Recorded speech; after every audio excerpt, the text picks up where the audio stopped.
pós-contratualista, né, que dá origem ao pacto, a ideia do pacto social. Ele está especialmente escrevendo contra a ideia do poder do direito divino, né? Principalmente a noção de que o poder provinha e mandava de uma força superior. Esses filósofos contratualistas, eles dão origem ao que a gente chama de sociedade civil, né? O Estado, que está em fase de fundamentação, o Estado surge a partir desse pacto social. É um sujeito que ele vive, e aí talvez seja a grande sacada diferencial de John Locke e de Thomas Hobbes. Ambos tratam de um estado natural. O sujeito vive esse estado natural. Ele aqui é uma hipótese filosófica. Não dá para dizer que esse estado natural existia de fato. Mas o estado natural significa assim: primeiro, os homens nascem livres. Isso aqui não é ainda um aspecto. Isso é um aspecto da condição humana. Não tem nada de. Não é uma coisa, não é uma ideia que nasceu. Mas o Estado seria um estado de liberdade, porque nós somos racionais, baseado na ideia que nós temos capacidade de refletir, os seres humanos racionais, e os homens nascem livres e nascem com corpo. E todo homem teria, por si só, esse poder executivo individual. Ele consegue executar suas ações de forma individual e livre. E ele naturalmente pertence a essa pseudo ou essa sociedade primitiva, né, que seria a sociedade dos seres humanos, ou seja, a humanidade. Todo ser humano, por ser um ser racional, nasce já dentro de uma espécie de sociedade natural.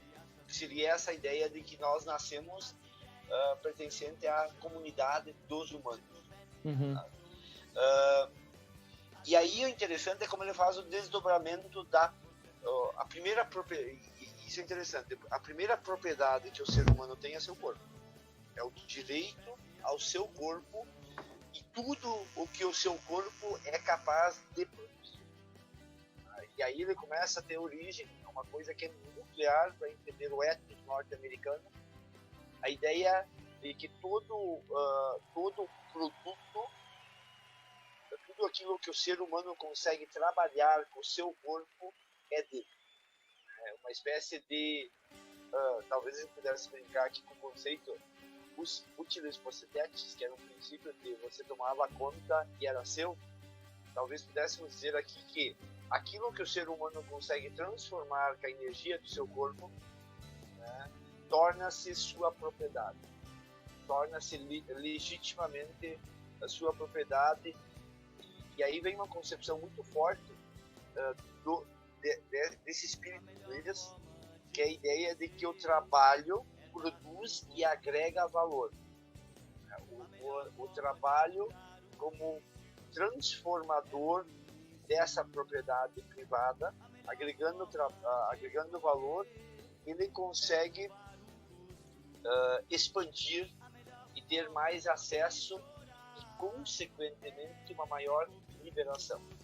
Precisa talvez ressaltar aqui que o corpo não é um limite, como é na filosofia medieval, um limite,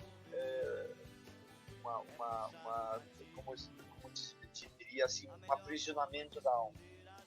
O corpo é o princípio, né, de expansão da vida. Essa expansão da vida é o que produz e o que o sujeito consegue trabalhar, alterar e criar sua propriedade, agregando valor às coisas. A princípio, esse é o estado natural. Esse estado natural, o ser humano só sai dele e vai para um pacto social, não porque ele é péssimo, como a gente vai ver em Thomas Hobbes. Ele por si só é muito bom. Mas ele, devido a a viver em sociedade torna o seu direito instável. Ele corre o risco de perder. É mais ou menos... Então, a única... Oi? Mais ou menos no sentido de, assim, o homem sem uma sociedade complexa organizada, seja através de um governo ou outras formas, sem isso, ele pode viver, né? Ele pode viver, ele pode se organizar, porém, vamos supor assim, tem duas propriedades rurais que são vizinhas. E daí, dentro da propriedade rural do número 1, ele cria uma lei que é assim. E o outro do lado, ele cria uma lei que é diferente. Então, ali na mesma região, vai gerar algum tipo de conflito, porque as leis deles são diferentes. Então, assim, se ao longo que a sociedade cresce, essas leis que cada um tem para si, dito como certo ou errado, elas podem atrapalhar o desenvolvimento dessa sociedade, né? E daí, então, ele tem que meio que a sociedade tem que se organizar para garantir os seus direitos, chamados direitos naturais. É mais ou menos nesse sentido, né? Eu diria que ele não é tão social assim, Thiago. Eu lembro que ele é um dos pais do individualismo, que depois dá origem ao capitalismo. Talvez seria assim, porque existem diferentes leis, isso botaria em risco ele de exercer o seu direito, e para ser bem lockeano, bem Locke aqui, ele não iria gozar, ele não teria direito de gozar do fruto e do resultado do seu trabalho. Então ele faz uma aliança, ele um pacto social. É complexo, né, Iva? Porque assim, ó, eu vendo do meu modo, assim, o ser humano, para ele é tão individualista que ele imagina uma sociedade composta por um grupo de pessoas, porque daí os seus direitos individuais são garantidos, né? Sim. E isso é uma ironia muito, muito legal, né? Não há vamos dizer assim, a superioridade do Estado. O Estado só agrega aquela condição natural, diferente de Hobbes. Sim. E ele nunca abre mão completamente, tanto que ele diz assim, bom, se a sociedade organizada e política não satisfazer mais ao teu direito, aos teus interesses individuais, é legítimo você trocar o governante. Isso. E isso dá origem à monarquia constitucional, né? A ideia de que, você pode governar, contanto que você garanta o meu direito individual, você garanta o meu direito de usufruir o fruto e o resultado do seu daquilo que eu trabalhei. Mas aqui existe uma coisa bem crítica no fundo, né? Porque aí nós vamos chegar num debate muito complexo, porque nós vamos ter pessoas com capacidades físicas diferentes. E isso depois, numa sociedade capitalista, vai gerar uma desigualdade, que é a ideia de que é legítimo eu me apoderar daquilo que o meu corpo, daquilo que eu consigo fazer e alterar, mas quando essa sociedade se torna complexa, e aí depois nós vamos a Adam Smith, que essa é a principal tese de Adam Smith, limitar o direito até o direito do outro. Aqui ele ainda não está preocupado em limitar o direito, ele acha que todos os seres humanos poderiam nascer livres, e o único empecilho é, eu não vou poder usufruir daquilo que é meu. E por isso eu preciso de alguém, uma instância, uma aliança. Para ele é uma espécie de aliança entre pessoas. O Estado, ele é uma aliança entre as pessoas. Diferente de Hobbes. Em Hobbes, o sujeito abre mão da sua individualidade em nome do Estado. O Estado tem o direito inalienável de garantir e pode inclusive cometer violência. Em John Locke, não. Ele nunca abre. O ser humano está vivendo muito bem, ele só quer curtir mais. a sociedade organizada, o Estado, permite a expansão, um ampliamento das capacidades do indivíduo. Então, o indivíduo ele é livre, mas quando ele tem o Estado permite ele ser mais livre. O ser humano tem propriedade, consegue dominar com o corpo dele. Com o Estado, ele consegue ter garantia de que ele vai ter as garantias de que ele vai poder usufruir desse resultado. Mas o Estado como um complemento.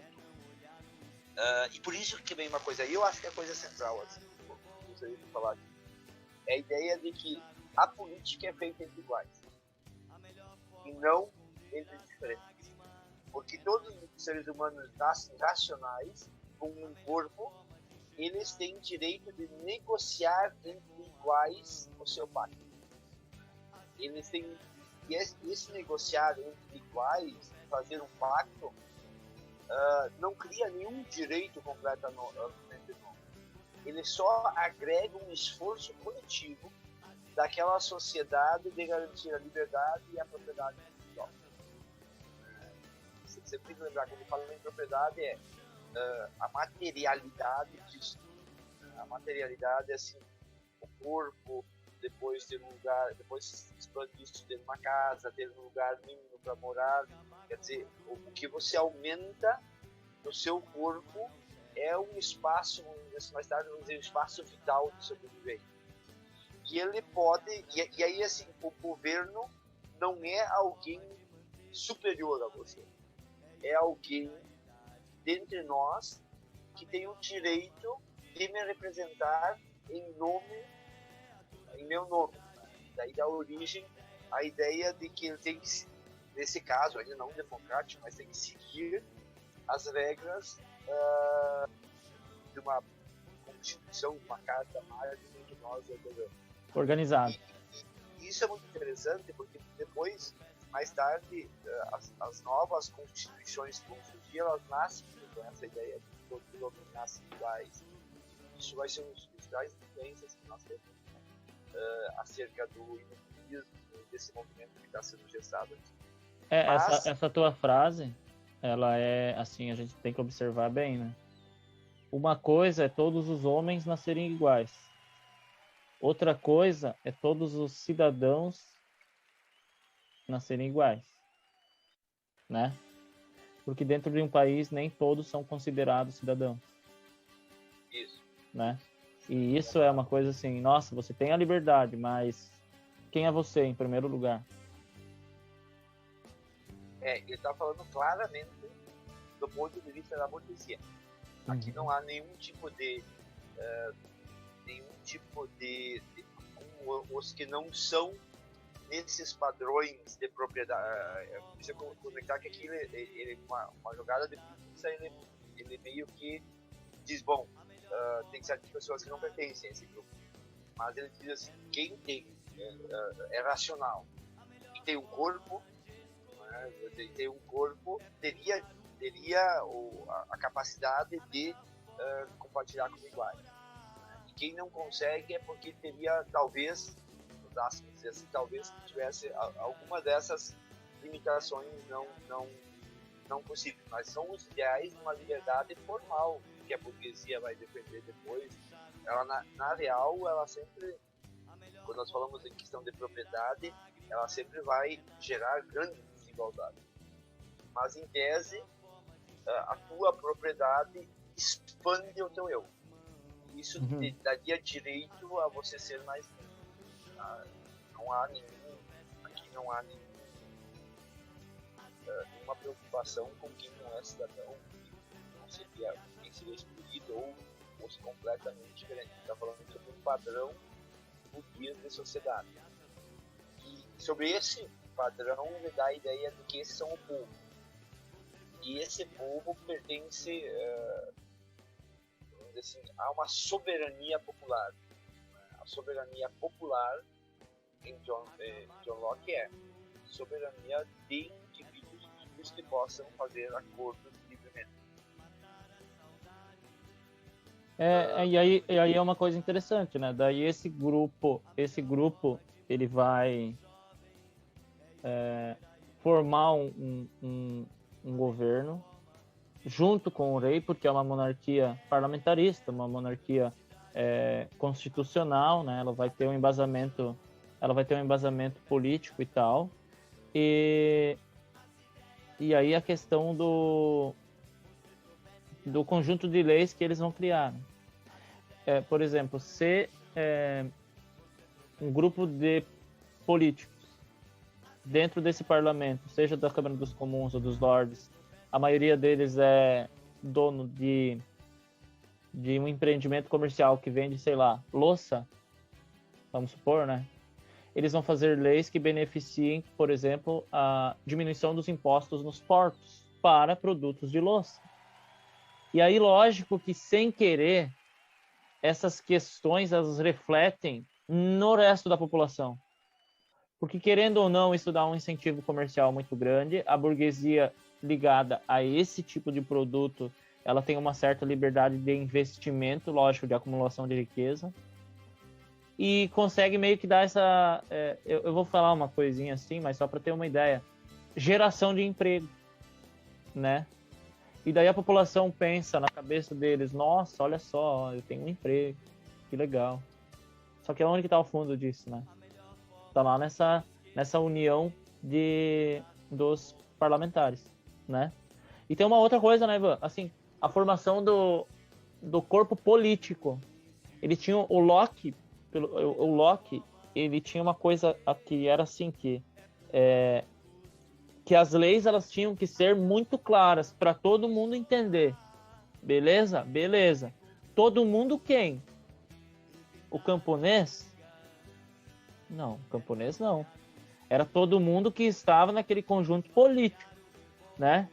Que era a burguesia crescente, que era a nobreza que já existia, e outras figuras que estavam lá. Então era todo mundo que participava das atitudes, das tomadas de decisões políticas. A lei não precisava ser clara para o povo, né? Não tem essa obrigação, essa obrigatoriedade, assim. E isso é bem interessante, né? E ele prega, tem que ser claro. Mas claro para quem? Né? É interessante, sim, para a gente devagar um pouco sobre essa influência. Talvez seja interessante entender que ele vive, por exemplo, numa Inglaterra que passou pela reforma do Henrique VIII, em que o governo ainda mantém uma certa noção com a religião, mas ele diz que o governo não, contra essa noção, ele vai dizer que o governo não deveria ter intervir na religião das pessoas.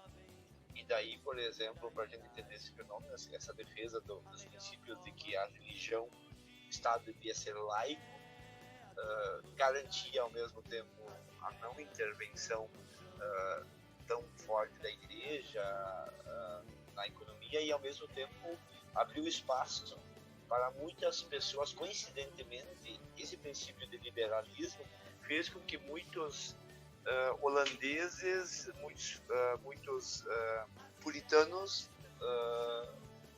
de Calvino fugissem para a Inglaterra, porque implantaram na Inglaterra uma permissão para a religião deles, né?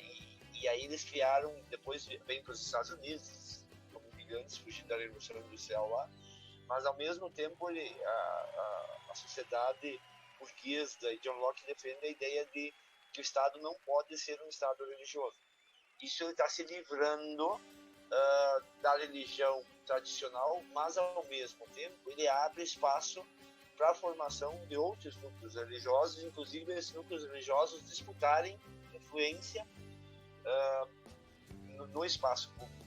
E aí, só para tomar essa ideia que você falou, assim, os grupos de nobres, de burgueses e nobres que ocupam o parlamento, eles vão fazer leis, legislar a seu favor, a seu interesse, sempre a seu interesse. Então é uma ocupação. O Estado ele não deveria intervir diretamente na economia, que essa é um princípio muito forte. O Estado liberal, né? Ele não deveria atrapalhar. Talvez seja ele não deveria atrapalhar, Estado, exatamente. O Estado não pode atrapalhar o desenvolvimento da iniciativa privada. Isso é uma coisa muito, muito interessante, porque assim, o Estado ele até pode dar opinião algumas vezes, se for boa, né? Se for boa. Se o Estado querer se meter, tipo assim, que tal eu criar sei lá, um impostozinho, aí ele já, não, peraí, Estado, fica quietinho, você cuida só do que é essencial, né? Isso é bem interessante.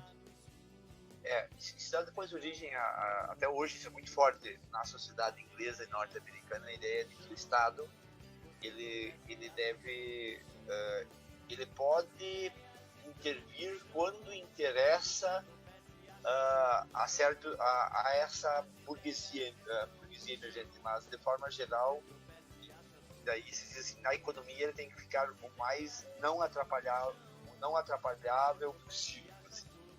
Então o Estado seria só uma garantia dos direitos individuais de forma coletiva.